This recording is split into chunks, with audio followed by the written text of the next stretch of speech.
right. Can everybody hear me? We're good? Okay, fantastic.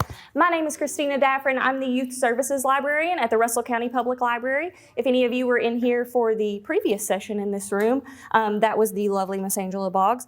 She does all of our branding for the library, so you might hear some familiar stats and examples in our presentations, but I'm here to talk to you today specifically about tweens and the revolution that has been camp programming at our library for tweens. Tweens are a unique audience if you aren't already aware. They are perpetually changing.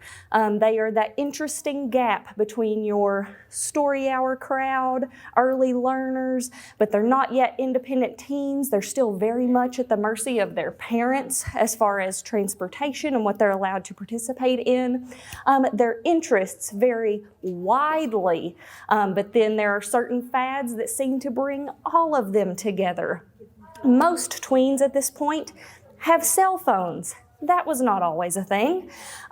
They have more decision-making power, it seems, than ever before. The internet is a daily part of their lives, so that means they're multitasking more than ever. And these are all extremely important things to consider when planning programs for this age group. But why is it important to reach them in particular? They have very unique and specific needs. Research has been done that demonstrates that teens in particular need more physical activity. They desire a sense of competence and achievement. Self-definition really starts in this age group. Creative expression, positive social interaction, which is something that they have been missing in a lot of elements over the last few years, but they still desire structure, very clear limitations on things, but they want their participation in things to have meaning.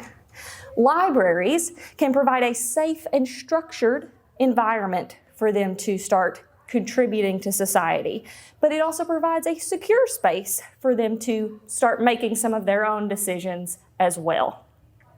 Libraries are also neutral for them. They can make new friends there, gain a sense of belonging as they start emerging into those teenage years where that is ever so important.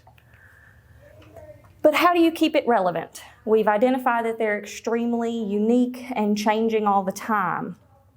It's important to know as much as you can about this audience.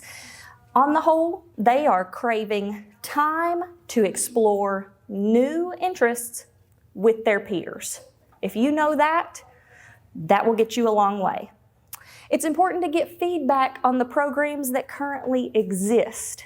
If none exist, I highly encourage something that I like to call idea swaps. I do these in the schools at least 2 times a school year, if not more. I go in and visit different classrooms. I give a little spiel about what we're currently offering at the library, highlight some book talks, but then I give them all Post-its or index cards, and I say, tell me what you want to see at the library. There are no wrong answers. It has been my strongest desire since coming into this position to never lead a program that is my idea solely. I want all ideas for tween and teen programming to come from the tweens and teens in my community, period. And idea swaps are a great way to just have hundreds of index cards of ideas sitting in your desk at any given time. And it's also a great way to see recurring ideas. What are the majority of your teens wanting at any given time? Identifying popular tween topics and incorporating pop culture when possible. Obviously, pop culture plays a large role in most of our lives, but especially tweens' lives. Whether it's what's new on Netflix, who's streaming on Twitch, what the latest TikTok dance is, they're paying attention. More attention than I think any of us would have ever thought possible 5-10 years ago. Tweens want to be engaged in the discussion via participation. Again, by letting them participate and telling them that you value their ideas is huge. They're not used to that in a lot of facets of their life. And so if you're laying that groundwork when they are 9, 10 years old, you're opening up a door for greater connection as they grow older. It's also nice to get your teen advisory board or council, if you have one of those, involved in planning programming for tweens. They may have younger siblings, or they were just tweens themselves, so they've still got a fresher mindset on what might work for them. So I always encourage my teen advisory board to submit program proposals each month in which they are fully empowered to lead those programs with just a little bit of supervision from myself. Find a balance when it comes to helping your tweens. You want them to have opportunities to explore their interests or even their own individual personas. And you need to be flexible while setting desired outcomes. This does not mean that they get to come in and just propose whatever program they want, and you're always going to do it, and it's going to be on the calendar next week. No. But you can take the meat of the idea and see what that is and tailor it. Tailor it for your community. If it's something that you know can't happen, explain to them why it can't. Don't just throw that Post-it note in the trash, because then they'll think you weren't listening at all and you're not practicing what you preach. But if I go and talk to them 1 month and then the next I bring the calendar back and one of those Post-its made it on the calendar, game changer. You've totally changed your connection with that age group. This makes them feel like a priority. Tweens deserve special attention, not to be lumped in with children and not to be lumped in with teenagers. I know that sometimes it's just not possible to have someone on staff that is only tweens. I'm not only tweens, I'm tweens and teens, but even just someone who says, I'm going to dedicate 20% of my energy to this age group is more than most of them have ever felt in the library environment. Camps. So a little bit of backstory. At the Russell County Public Library, until the last 5 years, programs dropped off after story hour. We were a story hour library. Our children's librarian was a star, but then you never really saw kids after that. And when I started working at the library as a circ assistant, I had been one of those story hour kids, and I said, well, I never came back until now. We need to change some things. And so little by little, started throwing some ideas out there for tweens. At this point, we were in an older building. We were only open until 4:30, Monday through Friday. Those hours weren't really feasible to offer a ton of tween programming. But we did ultimately get a grant that allowed us to move into a new building in December 2019. And we were able to debut some very successful teen programming. It all got halted about 2.5 months later. And we are still trying to ramp that back up in its entirety. But our first major attempt was this past summer with camps. I had seen where other libraries had offered day camps, typically in conjunction with a summer feeding program or something. But one thing I noticed was, if it was all day, that was a big budgetary commitment, a big time commitment. If I was doing that, what else am I doing in the summer? There's a whole lot of other ground to cover in the summer. It just didn't feel feasible. And it also seemed like sometimes it was just more childcare as opposed to a catered experience for those tweens. And so I said, I want to try camps, but I want to do it a little bit differently. And so part of this move last summer, we transitioned from summer reading to summer learning. We had not followed the CSLP theme for years, and we were in this new building. We're trying to get a fresh start, and so we said, let's just jump all in. Summer learning. The library isn't just about reading in books. It's a place to walk away with new discoveries, new experiences. So in that transition, I wanted to offer camps that broke those norms, broke those stigmas as much as possible. The first of which is an R.L. Stine writing program. Are any of you familiar with this? It's on R.L. Stein's website. He promoted it pretty heavy during COVID times, and I kind of just stashed it away and said, I'm going to bring that back as a camp one day. I offered it to ages 7 to 12 because, again, we were still kind of in this funky story hour zone, and 7 and 8-year-olds are floating in between children's and tweens. They're an even smaller little gap, so I opened that up to them. I had 12 spots available for this camp, all of which filled, and I had a waiting list, which could have filled another.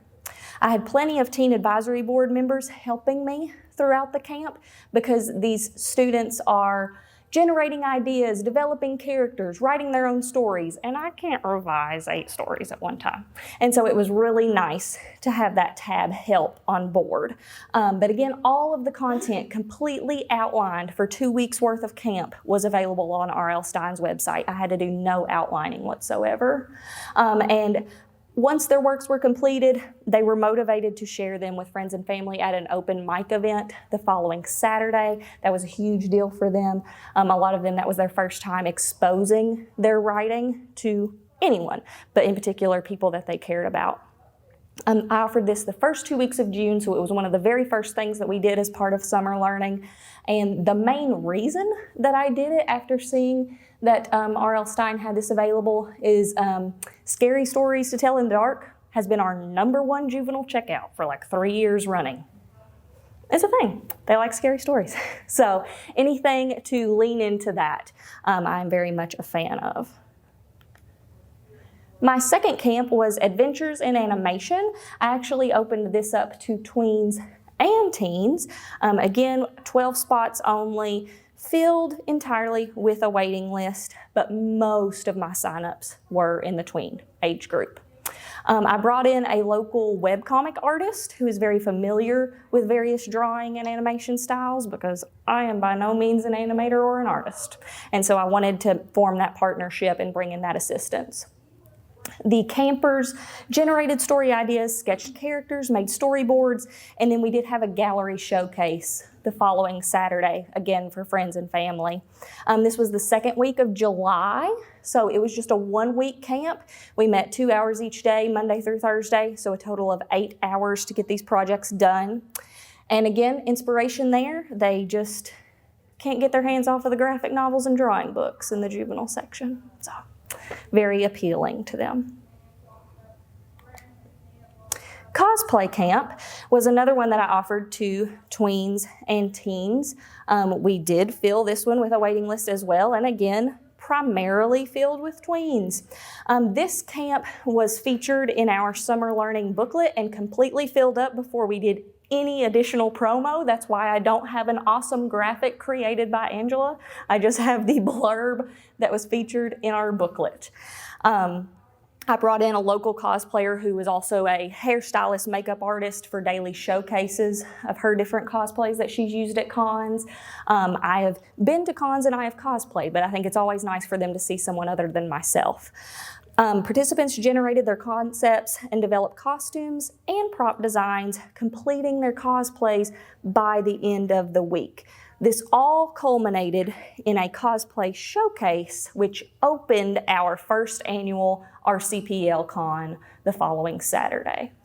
So they were made to feel like this is their moment. They all had a solo introduction on stage with music, and they got to strut their stuff in front of all the con attendees. It was great.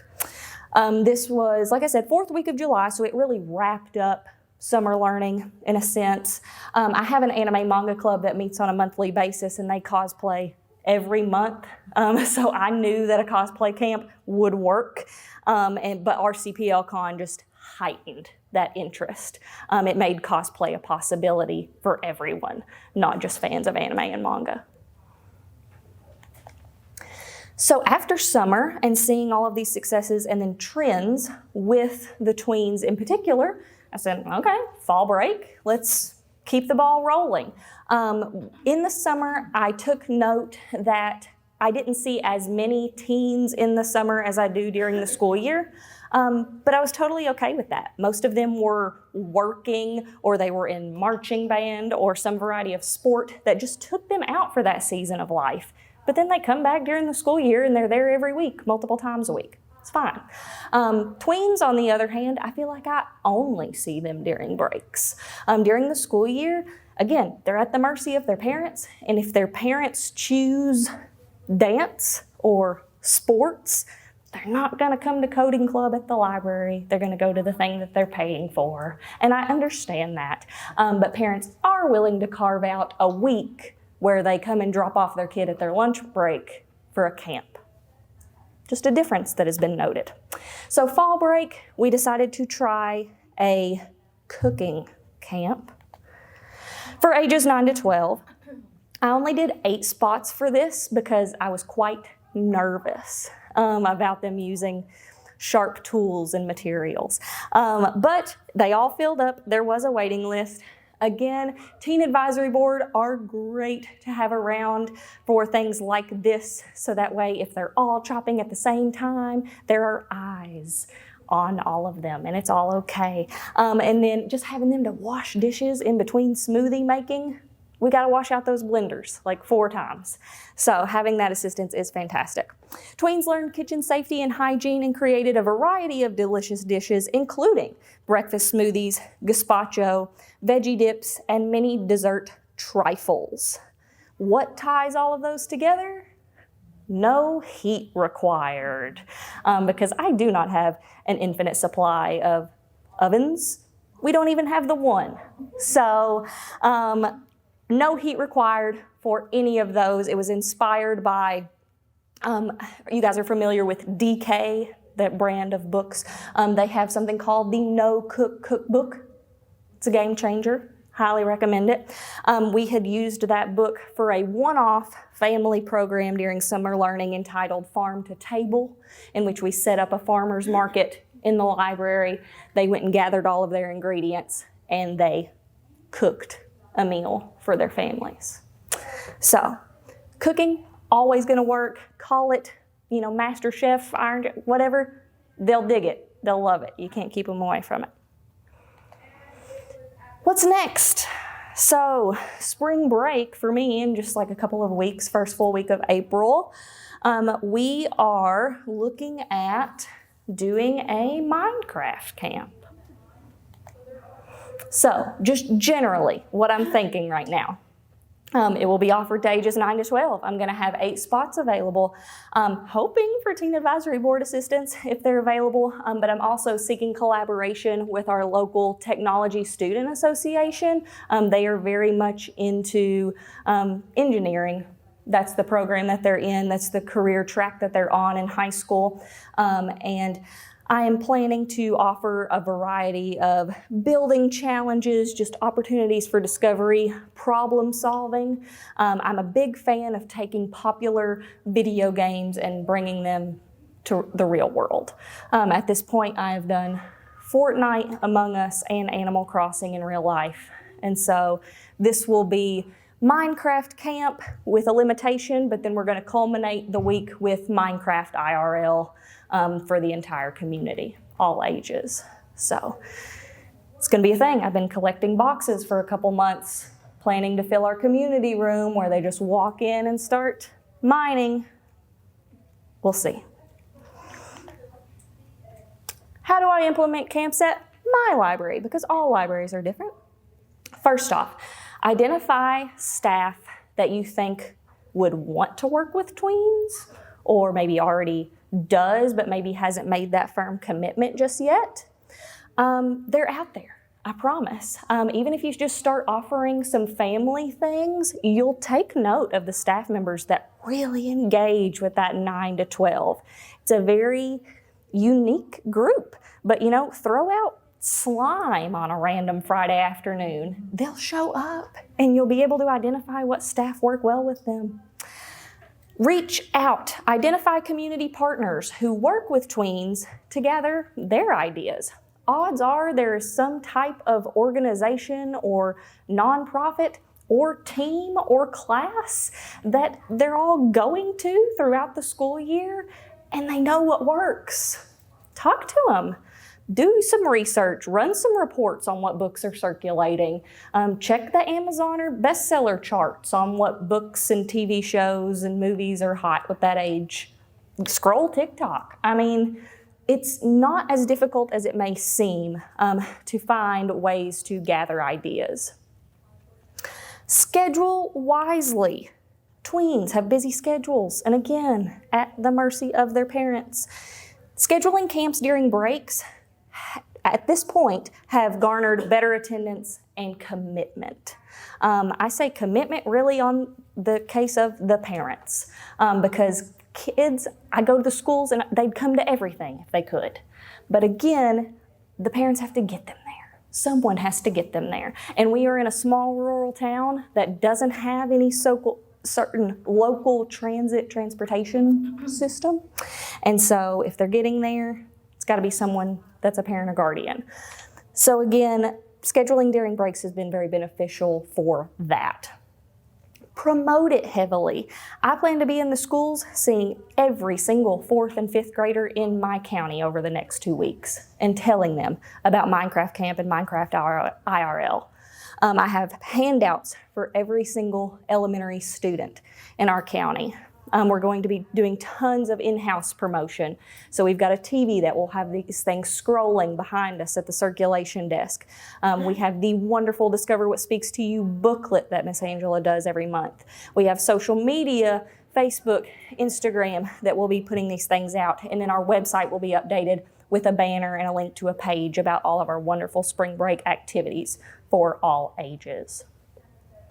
And most importantly, with these camps, whoever is leading them should also be having fun at the same time. I know that it's probably easier to throw out some paint at story hour and have fun. And teens can be like super intimidating, but if you just like give them food and don't judge them, fun. Tweens are this interesting mix and they're so easy and willing to still have fun with you. Like they're not too cool for school, but they are certainly finding themselves. So like lean into it and just like have fun with them. Camps, yes, they're gonna require a little bit more planning and oftentimes more spending, but it truly doesn't have to be this exorbitant amount, especially if you're limiting it for somewhere from like 8 to 12 kids. I think I've spent roughly $100 on each camp. And I typically get that funding from our friends group. So if you have one of those and you can go to them and say, hey, do you care to sponsor spring break camp? Odds are they will, especially if it's been a proven success over time and you can give them that research and data to support it. But again, yeah, not a major budget hassle either. But yeah, it is going to require a little more planning than a one-off program, but just live in the moment. These tweens, if you show curiosity for what they're doing, it's going to make a connection, and that connection will last, and they'll come back to the next camp, and then they'll be signing up for your teen advisory board, and it's all just this wonderful circle of life.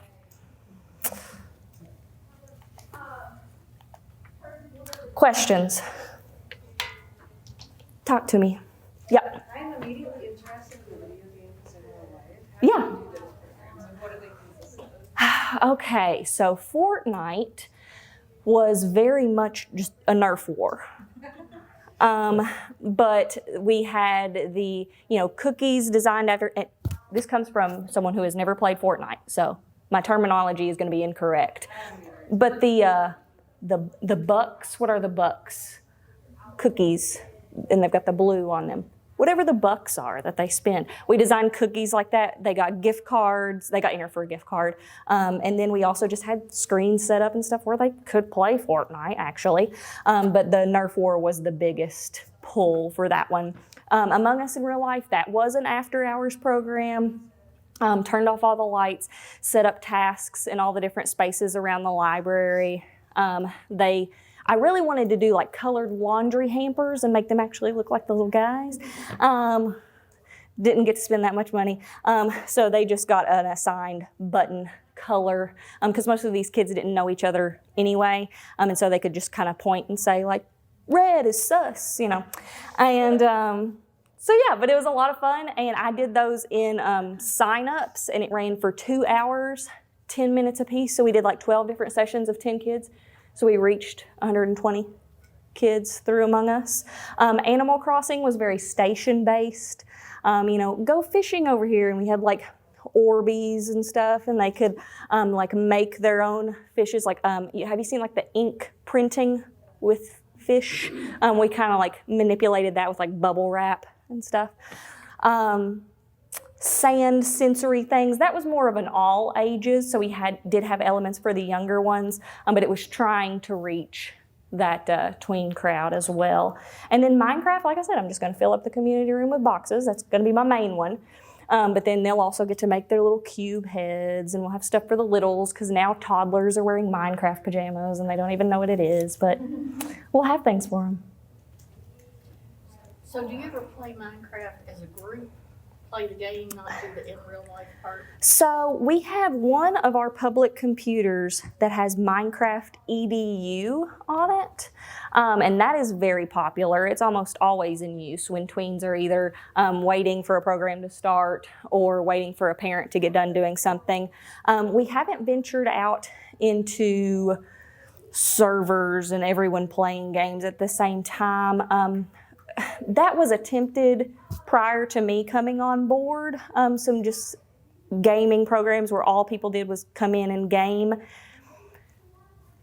It never worked out well. It got taken advantage of a lot and caused more problems than it seemed to solve. And so I tend to lean toward providing an experience that they couldn't get elsewhere with that. We had good success with it in our library doing it. And Yeah. it was closely supervised. Yeah. It was in our computer lab, and I swear it smelled like a gym. And it was really neat to watch the kids, mostly boys, and they moved around and they socialized because they were looking at what each other was doing. And Yeah. because I knew nothing about it. And it was real, I really enjoyed watching it and how the kids interacted. We had our technology guy in there that was kind of, doing any troubleshooting and et cetera, but we did have good success. Yeah. And I think we ran it like once every 2 weeks for a while. Okay. Well, and it's something I'm very open to trying again. It's just there is this, foreboding thing of like, oh, well, that never worked. But yeah, I mean, I'm always open to trying. And I've even put out in the Minecraft camp promos that they can bring their devices if they want. And even I kind of want to test the waters with this limited group before trying to do something broad scale. And I end up with 40 people wanting to play Minecraft. But yeah. When we did that, I was wondering specifically about licenses. Because we Right. have one license and then the other kids brought their licenses. It was clunky. Well, and I was gonna say that's I think another like barrier just for me personally of like, oh gosh, like how much are we gonna have to really invest in this, not only like monetarily but time and stuff, because right now I mean it's just me doing programming for this age group.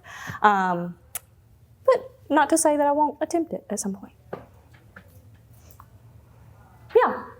Do you remember animation camp? Yes. Did you use any like computer programs for that, or? So I gave them the option because honestly, some of the people that signed up, I'm not really sure they had a full grasp on animation versus drawing.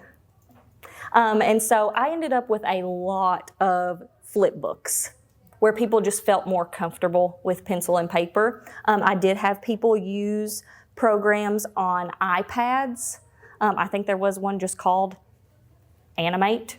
It was a very obvious title. It may have even been through Adobe, but they used that a little bit. And then I've only had 1 or 2 in that camp that like tried some deeper stuff, like some puppet animation manipulation, but they knew they weren't going to be able to learn an entire program and get a finished product in 8 hours across a week.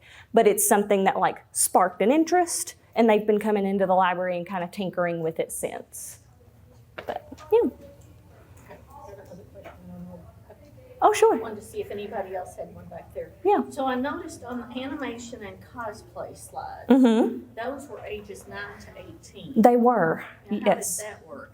So, like I said, I had 12 spots for both of those. most of those spots were filled by tweens. I think in both of those I maybe had 1 or 2 teenagers, and I mean they were like 13, so it felt like a tween program. I put that out there because, again, we were just trying to get back into the swing of things, and I was trying to reach teens during the summer, but soon learned they've got other stuff going on. And so looking ahead to even this summer, I'm gonna do 3 or 4 workshops for teens, but the camps, they're gonna be a tween focus. Because we found that the teenagers, a 17-year-old doesn't want to hang out with a 10-year-old. Oh, A sure. 10-year-old would love to hang out with a 17-year-old. Yes. But, and now and then you had your teen advisory group as your helpers. Yes. But they weren't counted in that. Okay. No, I do not count them as attendees. They are strictly there, like I said, to help me wash dishes or revise writing pieces or help people hot glue a prop together, things like that. But no, I understand what you mean, and I think that is why over time I've really learned those points that tweens need their own exclusive programs. They will feel better in the end, and the teens won't be put off by it. So, yeah. Do you do any additional, in the summer, do you do anything besides the camp? Do you do one-offs during the week? Yes. So, for example, last summer I had camps that would run typically 2 to 4 in an afternoon or something.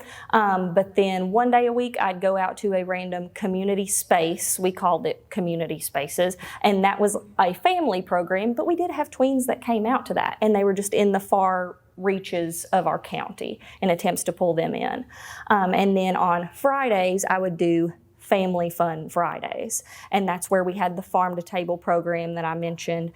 Family Fun Fridays, it is encouraged for parents to work with the children. So there's just that difference. Whereas my camps or tween-specific programming the rest of the year, I don't allow parents in there. They come in, they sign their child in, and then they go on their way. Family programming, it's meant to be a group effort. So I do put out a lot of family stuff in the summer as well. But camps are their main focus, and then also those culminating events like the RCPL Con and things like that. Yeah. Bless you. What else? Have any of you attempted camps before? I did an art camp in the last fall break.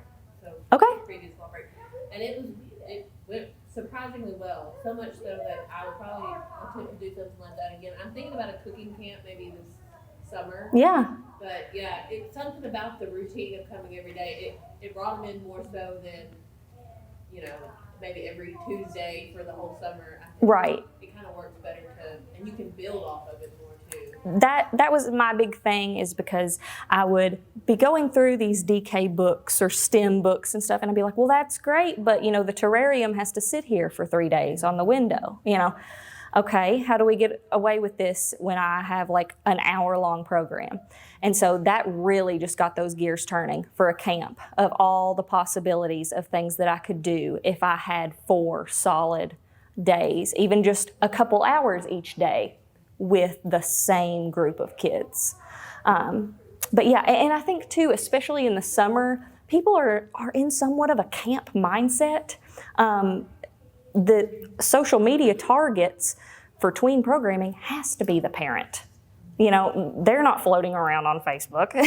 And so I think they might say, okay, well, we've got 4-H camp this week and art camp this week. Yeah, we can fit in a Star Wars camp. They're just minded in that way. Whereas it's tougher during the school year to get that. Yeah. I have a question. So, thinking through the process of having a bunch of tweens without parents, how did that work? For us, I know we have an attended child policy. At a certain age, you have to be with a parent. Right. That has certainly taken some trial runs over the years. A lot of the parents, especially since we moved into our new building, they just hang out in the stacks, and we're just over here in the community room. There are a few that sit in the car and they can literally see in the window. And then there are some that say, I'm gonna run to the dollar store and be back. And we've just they come in, they sign in their child. I have a phone number, an email, I have, allergy alerts. I have all of these things that I have them fill out as a camp participant so that I can feel secure in that, okay, they are leaving them here with me for 2 hours, but whatever happens, I can reach someone, or I know what to do in this case, should it occur. But yeah, it takes some time because, again, where everyone was used to story hour and sitting in the same room, there was even a lot of that of me being like, you can't be in the escape room with them. I'm sorry, you can't tell them all the answers, So. So did you notice spillover to kids, for parents starting to drop their kids off there alone, or did that stay under control? It has always stayed under control. I think just because it was new, because it had never existed, I kind of got to set the tone a little bit. And so it's never been an issue. Now, when we move into teen program territory, I'm very used to them just being dropped off. I have had a couple of issues with that of we are closed, I need to reach a parent. But with the tweens, they seem to understand that I at least need to come in the building, meet who my child is going to be spending 2 hours a day with, and sign them up for this. So. We did away with the parent drop-off. We adapted that during our makerspace on Fridays. Okay. And not only are the kids or the parents appreciative of that 45, 60 minutes, however long it is. Yeah. But also we saw that the kids were opening up to us more with their parents being away than if their parents were there. And they were able to do more themselves, because I'm sure everyone in this room knows if a parent is involved somehow, the kid can't make a mistake. And then the parents start doing it so the kid can't. But it was one of the best things we ever did, was encourage parents to go have their time and let the kids do their thing. And we just saw it bloom into a fantastic thing. Now the kids feel like it's their program, their space. It's one of my favorite things that we do. And I think there has been, like I said, somewhat of a beauty to, I'm the one person who does it. Once these parents learn me and I learn them, we don't have to do that every time. And I can have these connections with not only the parent but the child. I think if we ever reached a point where we had several staff members and they all kind of had different rules and regulations, it could get a little iffy. But I've been able to kind of set the tone and then therefore adjust the policies as needed. What time did you meet? What time did I meet? Actually, I think for all of these camps, I did them from 2 to 4 p.m. Because anytime I've tried to offer programming during breaks before noon, it seems to be difficult to get a tween or a teen in there. And so that gave me an opportunity to work basically the first half of the day, take a lunch, come back, and I'm just camping the rest of the day, and then I go home. Did you offer any kind of food to the kids that were there, or? Right, yeah, they got to taste what they made, but otherwise, no. I mean, if they desperately need a bottled water or something, I get that, but no. There are times when I think food is great and it's a part of the experience, but if I can avoid it, especially if I want them to be doing deep invested work, I do. With this group in particular. Yeah. Yeah. Did you go about convincing Andre that teen camp or twin camp was important in some way that they would want to learn? Sure. So again, I think I've been very lucky in that there wasn't a precedent.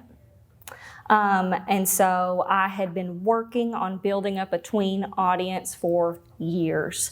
And then my director was able to see just the crushing blow that was, 2.5 months in a new building, everything's rocking and rolling, and then COVID. And Tweens did not respond to virtual programming at all. So we ran that for like 2 months, and then I said I was done with that. I couldn't visit a school for an entire school year. And so summer learning was an opportunity to throw a lot of things at the wall and see what stuck.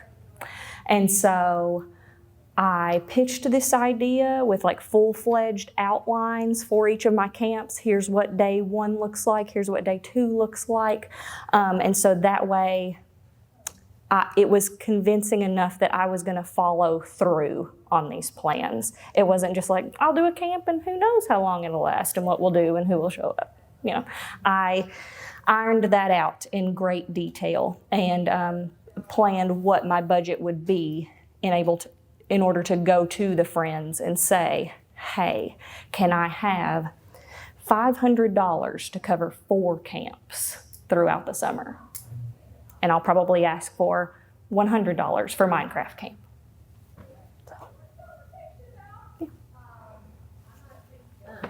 How strict were you, I guess, on like your attendance / waiting list? I know I have some that would come on Monday and Tuesday, and then maybe skip Wednesday and come back.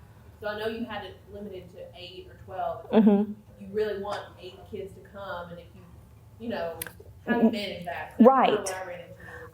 So, the posts go out on social media, or it goes out in the booklet, and I start getting emails from parents, and I provide them with a list of rules and expectations for their child, which includes, if you cannot commit to all 4 days of the camp, please open up that spot for another child. Does that mean that I never had a kid miss a day? No.